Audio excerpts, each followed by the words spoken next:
보통 우리가 말할 수 있는 것, 또 말하는 것은 내가 알고 있는 것, 익숙한 것을 가지고 말을 하게 됩니다. 오늘의 시대는 주식에 대해서 많은 사람들이 관심을 가지고 있고 또 주식을 많이 투자하는 이런 사람들이 주변에 있는 것을 우리가 볼 수 있습니다. 그런데 제가 20대 후반에 어떤 모임에 갔을 때 거기는 다 신학을 공부하고 또 목사님도 전도사님도 있는 그런 모임이죠. 그 가운데 한 분이 서로 교제하면서 요즘 전도사님의 신앙은 어떻습니까? 그랬더니 이분이 잠깐 멈췄다가 하는 말이, 주식을 보면 한 번에 올라갈 때도 있지만 그렇게 쉽게 되지 않고 어떤 때는 소량으로 주식이 상승한다. 요즘 내 신앙은 정직하게 말하면 그래도 밑으로 떨어지는 것은 아니지만 소폭으로 상승하고 있다. 그렇게 표현을 하더라고요. 작지만 엉금엉금 기어 올라가듯이 전보다는 그래도 나의 믿음이 위로 올라가는 중입니다. 그런 대답이었어요. 제가 20대 중반에 그 이야기를 들었는데 하나님이 오늘의 본문 말씀을 전하라고 말씀하시면서 주셨을 때 나의 믿음은 과연 소폭이라도 상승하는 믿음인가 하는 질문을 스스로에게 해보았습니다. 적어도 오늘 주일 2부 예배에 나오실 만큼 공적 예배 자리에 오시는 여러분들은 믿음이 있는 분들입니다. 그런데 이 믿음은 한순간에 발이 미끄러지듯이 순식간에 밑으로 미끄러질 수도 있고 또 때로는 위로 올라갈 수도 있습니다.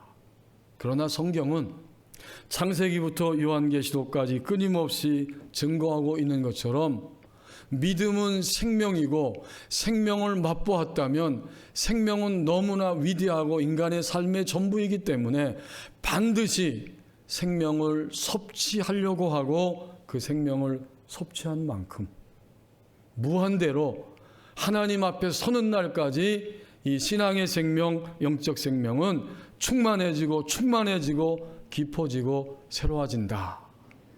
이것이 성경 전체의 이야기입니다. 그래서 하나님이 오늘 시편 59편을 통해서 다윗 성도의 믿음의 이야기를 들려주시면서 25년 오늘 2월 셋째 주일 예배하는 나의 믿음을 새롭게 보여주시기를 원하십니다.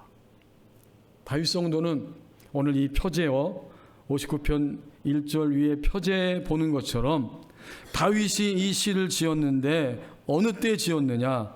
사울이 사람을 보내어 다윗을 죽이려고 그 집을 지킨 때에 다윗은 그 절박한 상황에서 이 시편을 하나님 앞에 호소하며 노래하고 간구하게 되었다.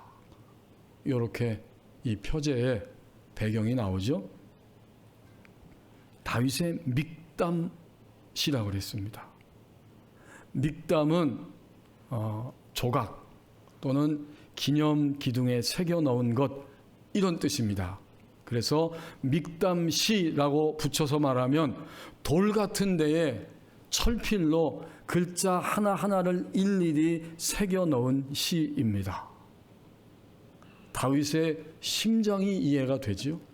철필로 하나하나 일일이 새겨서 글자를 써 넣듯이 그런 절박한 심정으로 이 믿음의 노래를 부르고 있었다. 그리고 다윗이 이런 믿음의 노래를 불렀기 때문에 후대에 점점 내려오면서 사람들은 이 노래를 어떻게 불러야 되느냐?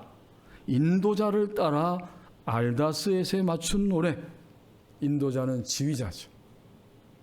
알다스엣은 망가뜨리지 말 것, 동사적으로 표현하면 멸하지 마소서, 이러한 가락으로 이 노래를 불러야 한다. 그렇게 말하고 있습니다. 얼마나 절박합니까? 사울왕은 누구냐면 자기의 딸을 다윗에게 주어서 다윗을 사위로 삼았어요. 근데 상황이 돌변하면서 장인이 사위를 죽이려고 군대를 파송해서 그 집을 지키고 그를 생포해 오게 한 것입니다.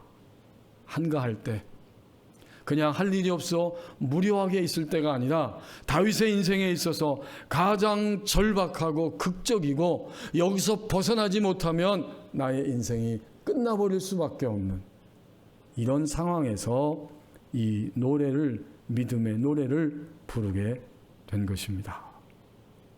결코 쉽지 않죠.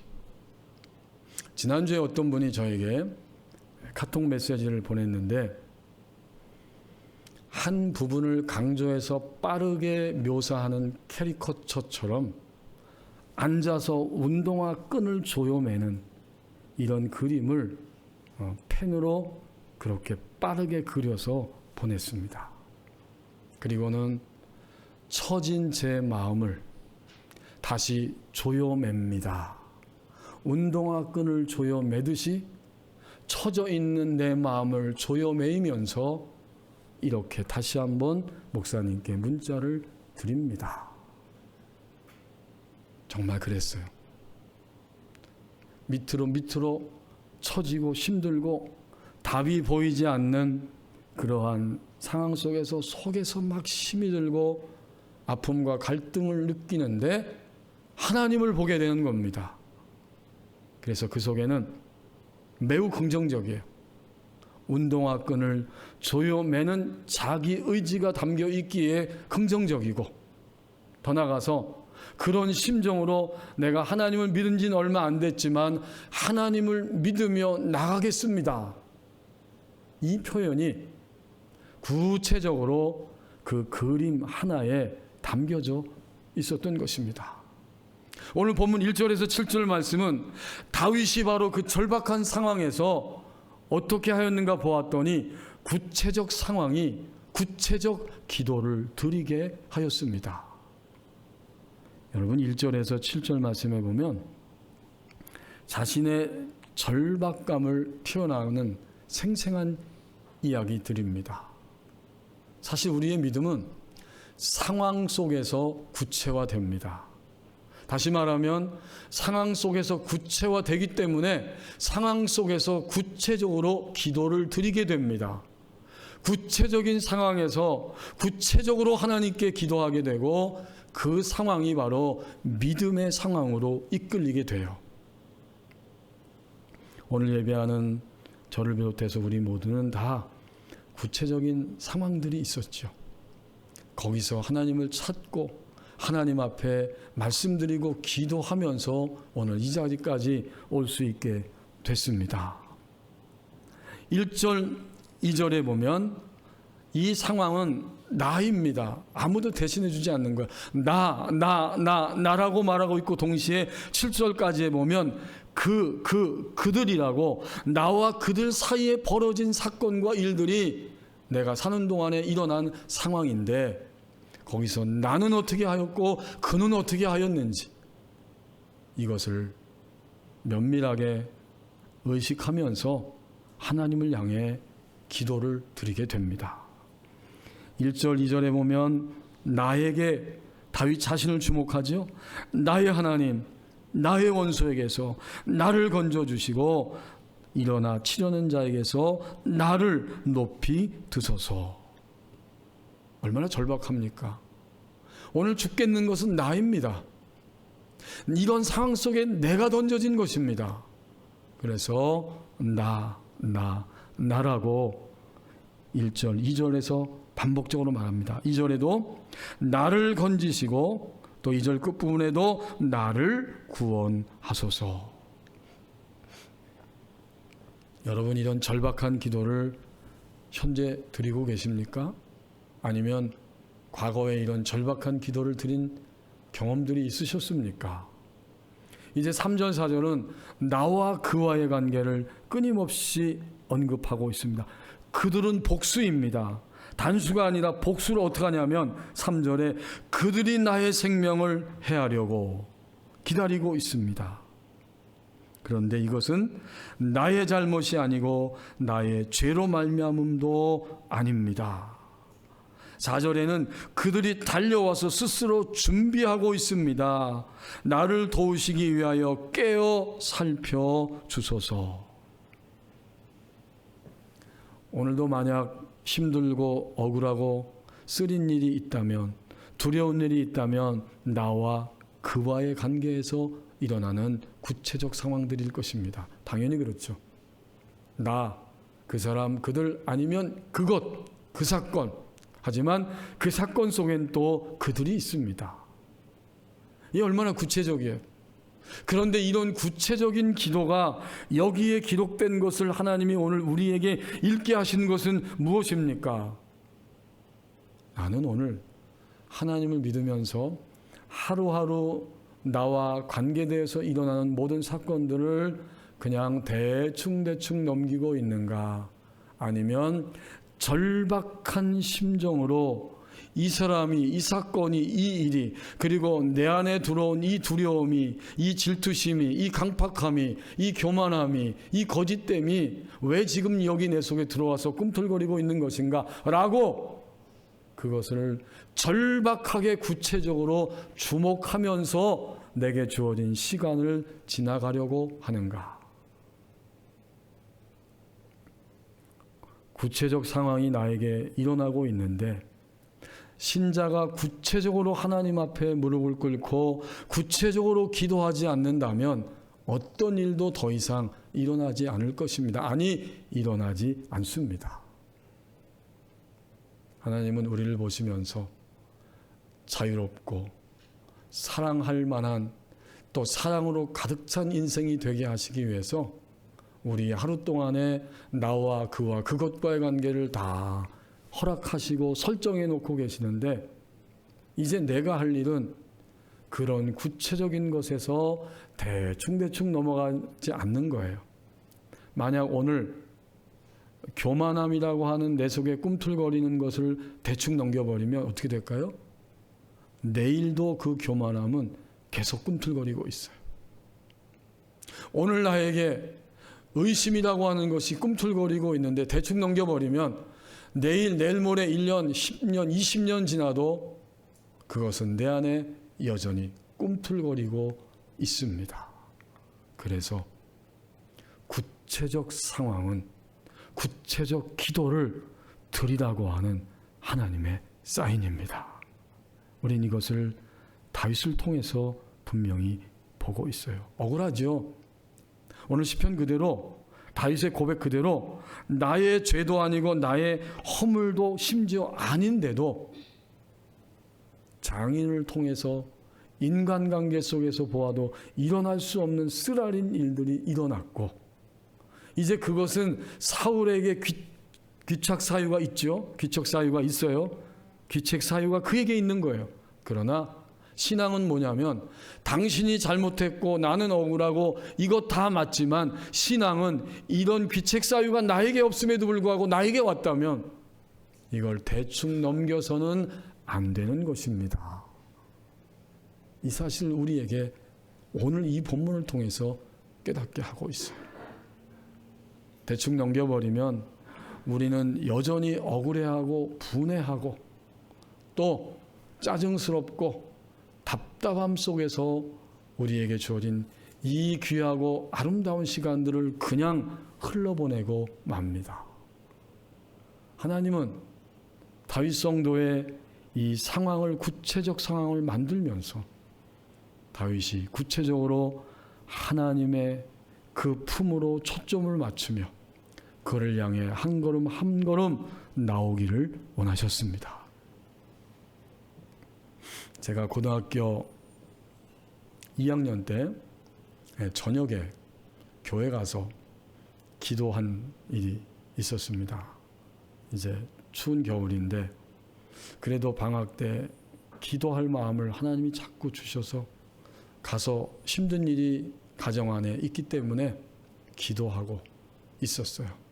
근데 몇 년 전에 염산교회를 다니마다 하나님의 품에 안긴 김종희 목사님이 저희 선배였는데 신학대학에 3학년 다니고 있었어요. 내가 기도하러 갔더니 그 선배도 와서 기도하고 있더라고요. 그리고 기도가 끝난 다음에 이런저런 대화를 했습니다. 그랬더니 그 선배 형이 저에게 이렇게 말을 던졌습니다. 앞으로 좀 더 깊이 기도해라. 그렇게 말하고 헤어졌습니다. 깊이 기도해야지. 그래, 깊이 기도할 거야. 하지만 그땐 금방은 몰랐어요. 깊이 기도한다는 게 무엇인지. 그러나 점점 믿음 생활을 하고 주님을 바라보면서 깊이 기도해봐, 그 말이 얼마나 적절한 말이고 중요한 말인지를 실감하게 되었습니다. 깊이 기도해봐, 이 말은 바로 이런 뜻이었습니다. 한 가지 기도 제목을 놓고 구체적으로 기도해봐, 그런 말이에요. 그리고 이 말은 또 그 한 가지 기도 제목으로 집중적으로 계속해서 기도해봐, 그 말이었고, 마지막 세 번째는 하나님이 주신 응답이 오기까지, 내가 그 응답을 깨닫고 확인하기까지 기도해봐, 그런 뜻이에요. 여러분, 우리 기도를 보십시오. 우리는 기도하면서 어떤 기도 제목은 응답이 없을 거라고 이미 제단을 딱 해놓고 기도하지 않는 경우도 있어요. 왜? 그것은 너무나 힘들고 복잡하고 엄청난 것이기 때문에. 그리고 우리는 깊이 기도하지 않을 때 간단하게 그냥 한두 마디 하고 끝을 내고, 더 나아가서 우리는 깊이 기도하지 않을 때 내가 주님 앞에 드린 기도가 나에게 응답이 되었는지 안 되었는지 응답을 확인할 때까지 기도하지 못하고 넘어갑니다. 오늘 다윗 성도는 그래서 구체적 상황이 닥치니까 조목조목 그들 나라고 하면서 하나님 앞에 구체적으로 달려들어 기도하고 있습니다. 25년 새해가 시작되고 아직은 늦지 않았어요. 한 달 지나고 2월 중순입니다. 아직은 늦지 않았어요. 동시에 우리는 벌써 혹시 내가 주님께 드렸던 결단의 기도의 제목, 1년 동안에 기도해야 될 그 기도 제목을 잊고 있지는 않습니까? 아니면 벌써 체념하고 벌써 포기해버리고 그냥 불신앙적인 무감각의 잠 속으로 떨어져서 지나가고 있지는 않습니까? 근데 오늘 다윗 성도를 통해 우리에게 말씀해 주시지 않습니까? 지금 힘든 것이 있는 것, 때로는 화가 나서 탈신앙의 유혹을 받으며 견디고 있는 것, 그리고 도저히 이 두려움은 어쩔 수 없고 염려 때문에 어쩔 수 없다고 체념해버린 마음이 있다는 것은 무엇인가? 바로 하나님을 향해 구체적으로 돌이키라고 하는 하나님의 사인입니다.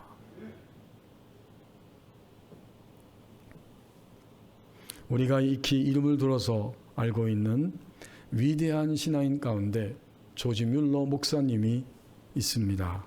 1805년에 태생해서 1898년에 하나님의 품에 안겼습니다. 독일 태생인데 영국으로 선교사로 1835년에 할례대학을 졸업하고 선교사로 파송받아서 건너가서 이 목사님이 일평생 주님을 섬기며 했던 일은 고아원을 세우고 거기서 2,000명이 넘는 고아들을 키운 바로 그런 기도의 사람으로 그가 살아갔습니다.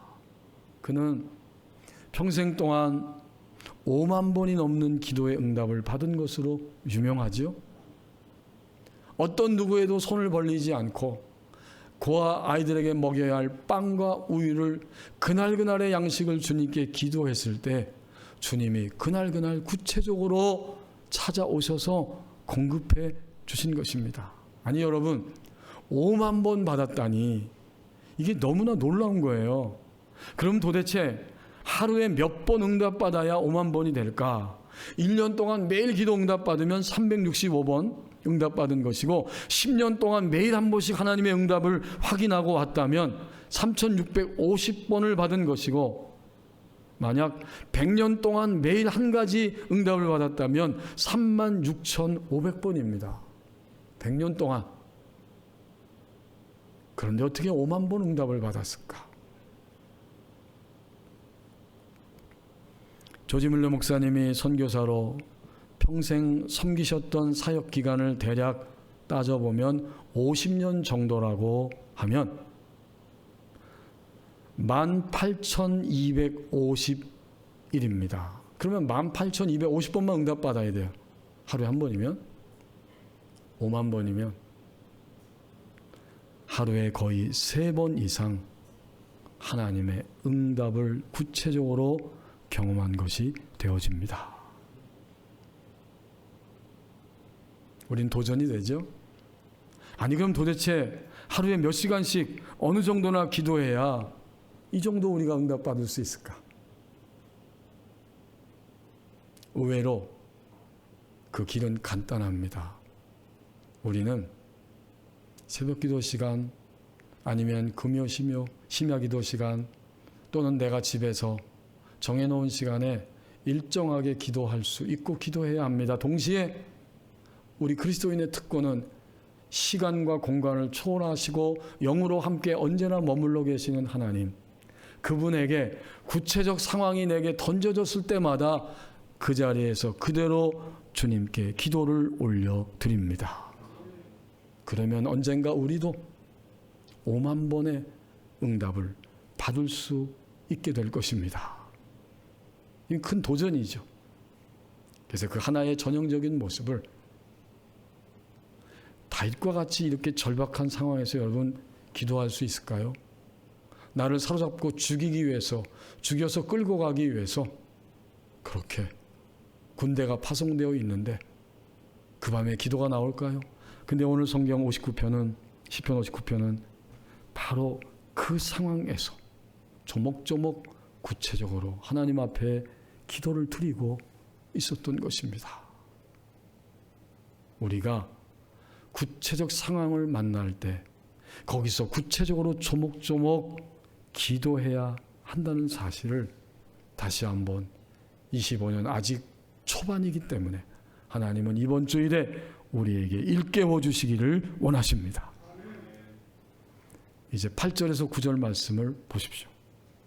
하나님을 향한 그 고백의 언어가 흘러나오면서 믿음의 상승이 나타나기 시작합니다.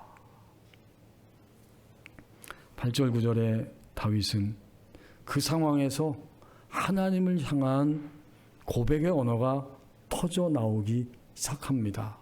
내면에서 막 그 고백이 흘러나오는 거예요. 여러분, 이게 가능한 이야기입니까?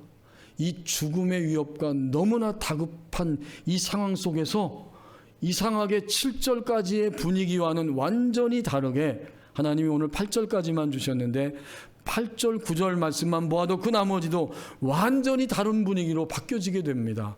여러분, 이게 시지요. 시편이에요. 그런데 이 7절하고 8절 사이에는 분위기가 완전히 달라집니다. 7절의 분위기를 구체적으로 기도하면서 보면 두려움과 걱정이었어요. 그와 나 사이에 일어난 일 때문에, 지금 눈앞의 환경 때문에 두려움과 걱정이었죠. 근데 8절은 이렇게 시작합니다. 여호와여, 주께서 그들을 비웃으시며 모든 나라들을 조롱하시리이다. 그리고 원문에 보면 여호와여 앞에는 그러나 당신은 이런 단어가 포함되어 있어요. 그러나 당신은 여호와여. 7절하고 분위기가 완전히 바뀐 거예요. 이게 놀랍지 않습니까? 앞에는 두려움과 걱정으로 가득 차 있었는데 이제 8절부터 9절까지 나머지 부분은 승리에 대한 기대감으로 채워져서 이런 노래를 부르고 있어요. 도대체 이 두 7절까지의 말씀과 8절 시작 전에 무슨 사건이 일어난 것입니까?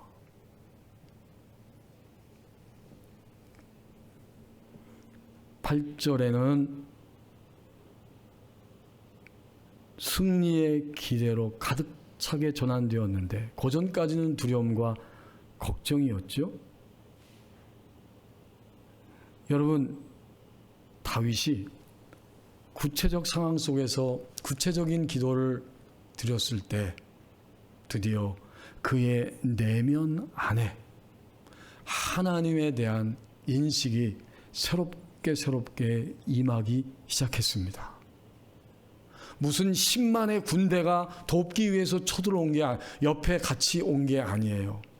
나를 도와주려고 내 친척, 내 친구들이 갑자기 무기를 들고 그 밤에 쫓아온 것이 아니고 구체적 상황 속에서 구체적 기도를 드렸더니 지금까지 내 지식과 경험과 감정과 나의 모든 것을 누르고 있었던 눈의 비늘이 벗겨지고 이것도 사실이지만 이것 넘어 이것과 비교할 수 없을 정도로 내 안에 계시고 내 곁에 함께 계시는 하나님이 보여지기 시작하고 인식될 수 있었고 믿어지기 시작했습니다.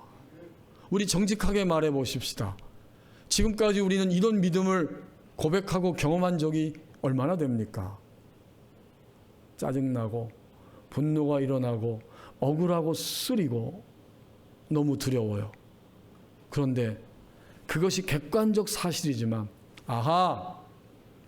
내 안에 하나님이 계시고 하나님이 지금 내 곁에 나와 영원토록 함께 하신다.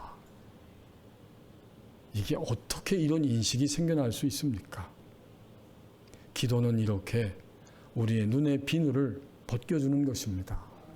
기도는 이렇게 우리의 감정과 지식과 의지를 넘어서 하나님 자신이 우리 안에 찾아오시고 우리에게 다가오시고 우리를 일깨우시는 은혜로운 사건 안으로 내가 체험하고 눈을 떠서 들어가는 사건입니다.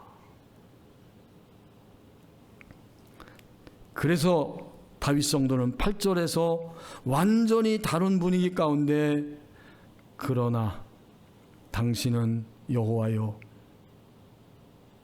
주께서 그들을 비웃으실 것입니다. 집단적인 복수의 이 악인들 모든 나라들을 조롱하시리이다. 조롱하실 것입니다. 9절은 더 놀랍습니다. 하나님은 나의 요새이시니 하나님은 나의 성이시니 강력한 보호하는 성체가 되시니 그의 힘으로 말미암아 내가 주를 바라리이다. 나는 바라겠습니다. 바랄 수 있습니다. 이 9절 말씀을 새한글 성경으로 읽어보니까 이렇게 기록되어 있더라고요. 오 나의 힘이신 주님, 나는 주님 쪽으로만 바라보며 기다립니다. 하나님이 나의 보호소이시거든요. 여러분 어떠세요? 느낌이 좀 새롭죠? 한글 세대뿐만 아니라 우리에게도 새로운 시야를 열어줍니다. 이 번역 가운데 특별히 방향을 이야기하고 있죠. 오 나의 힘이신 주님 해놓고 나는 주님 쪽으로만 바라보며 기다립니다. 얼마나 새롭습니까? 지금 나를 둘러 진치고 포위하고 있는 이 군대를 바라보는 게 아니라 나는 여기서 주님 쪽으로만 바라보며 기다립니다. 왜냐하면 하나님은 나의 보호소, 한글적 표현이에요. 보호하시는 처소, 장소, 바로 그것 자체가 되시거든요. 8절이 담대함이었다고 하면 9절은 담대함과 함께 더불어서 담대함을 넘어서는 확신입니다. 그러니까 이 분위기가 얼마나 반전되었는지 우리는 알게 됩니다. 기도할 때, 구체적으로 기도할 때, 하나의 제목을 놓고 주님의 응답이 확인될 때까지 기도하고 그것을 확인하고서야 내가 자리를 털고 일어날 때, 그때 기도 응답과 함께 나의 내면에서 어떤 변화가 왔는지를 알 수 있게 됩니다. 나의 속사람이 눈이 띄어져서 나를 둘러싸고 있는 이러한 사람과 적군들도 보지만 그것 위에 계시는 하나님도 생생하게 볼 수 있습니다. 정말 이것은 인간의 지식과 감정과 의지의 문제가 아니에요. 근데 평생 예수님 믿어도 우리 오래된 기존 신자들의 난제는 이것입니다. 내 지정의가 동의할 때만 우리는 하나님조차도 동의해 드릴 수 있어요.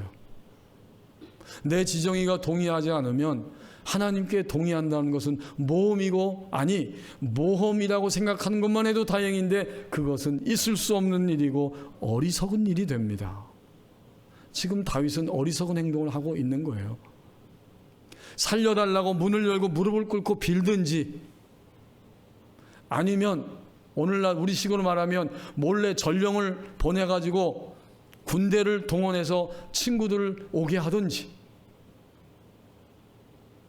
그런데 다윗은 거기서 그 상황에서 계신 하나님께 주목했더니, 본문에 등장하지 않지만 틀림없이 다윗의 영혼은 눈을 들어서 하나님이 지금 거기 함께 하신 것을 그는 보았습니다.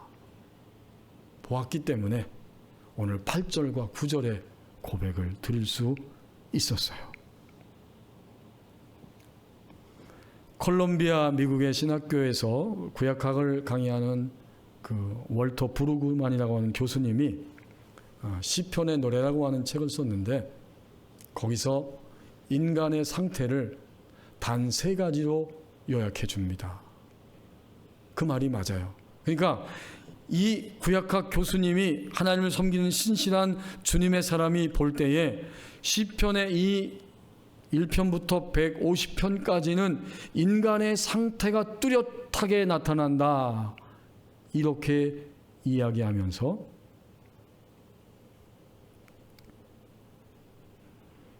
인간의 경험과 인쇄물이 있다는 거예요. 무슨 말이냐면 인간의 상태를 나타낼 때 인간이 경험한 모든 경험이 보편적으로 다 있잖아요.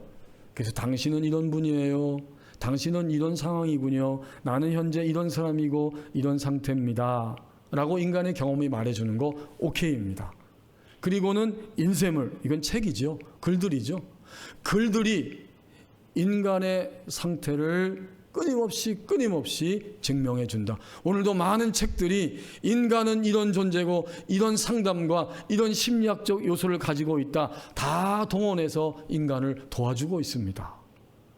그것 더하기, 그것과 함께 결국 성경의 시편은 남녀의, 이게 다 인간이죠, 남녀의 모든 상태가 어떤가를 제시하여 주는 3번째 방법이다. 그래서 이 시편의 기도라는 책에서 그는 시편의 기도란 무엇이냐면 신자들에게는 절대적인 사실이고, 그리고 시편에서 보여주는 믿음의 상태다. 맞는 말이잖아요. 시편 전체는 인간의 상태를 보여주고, 근데 그 인간은 보통 인간이 아니고 하나님을 믿는 신자들의 상태이면서 그들의 믿음의 상태라는 것입니다. 첫 번째, 확실히 적응한 상태. 두 번째, 매우 혼란한 상태임. 세 번째는 놀랍게 새 환경에 적응함의 상태이다. 이 3가지 상태가 신자의 믿음의 삶이고, 신자의 믿음의 삶은 이러한 상태에서 하나님과 동행하게 된다. 여러분 동의가 되시죠? 주님 믿고 나서 하나님은 내 편이야, 나는 하나님 안에서 평안해, 하나님은 나를 사랑하셔. 이게 뭐죠? 확실히 적응한 상태입니다. 하지만 다윗도 확실히 적응했어요. 그런데 일순간에 오늘 59편이 보여주는 것처럼 매우 혼란한 상태 속에 떨어집니다. 그러다가 결국에 시편의 인간은, 믿음을 가진 인간은 하나님과 동행하면서 마지막 지점에서 어떻게 되어지는가? 놀랍게 새 환경에 적응함의 상태가 됩니다. 놀라운 거죠. 하나님을 믿음으로 놀라운 일이 발생하고, 하나님을 믿음으로 놀라운 일이 발생하면서 나의 믿음도 놀라운 자리에 다시 적응하게 됩니다. 저는 이 책을 읽었을 때에 아멘이라고 했고, 동시에 이러한 상태는 주님이 오실 때까지 지속되는 신자들의 믿음의 상태다. 여러분, 어제까지 적응하셨죠? 하지만 오늘이 되면 우리는 매우 불안정해집니다. 그런데 그 매우 불안정해진 상태에서 또다시 놀랍도록, 오늘 다윗 성도가 구체적 상황에서 구체적으로 기도하더니 그의 속사람이 눈을 뜨고 하나님을 향해 그의 믿음의 노래, 고백의 언어가 흘러나오면서 그 순간에 믿음이 새롭게 상승하기 시작했습니다. 이게 바로 놀랍도록 새롭게 적용됨의 상태입니다. 이제 우리는 이 말씀이 우리에게 무엇을 도전하고 있는지 깨닫습니다. 이 세 가지 중에 어떤 상태이십니까, 현재? 완전히 적응한 상태? 확실히? 매우 불안정한 혼란한 상태? 그런데 놀랍게 새롭도록 새 환경에 적용함의 상태. 주님이 오실 때까지 우리는 끊임없이 이것을 반복하고 반복하면서 점점 더 우리의 입술에서, 속에서부터 고백의 언어가 흘러나오므로 끊임없이 하나님과 동행하면서 믿음의 상승을 향해 나갈 수 있습니다. 기도하겠습니다.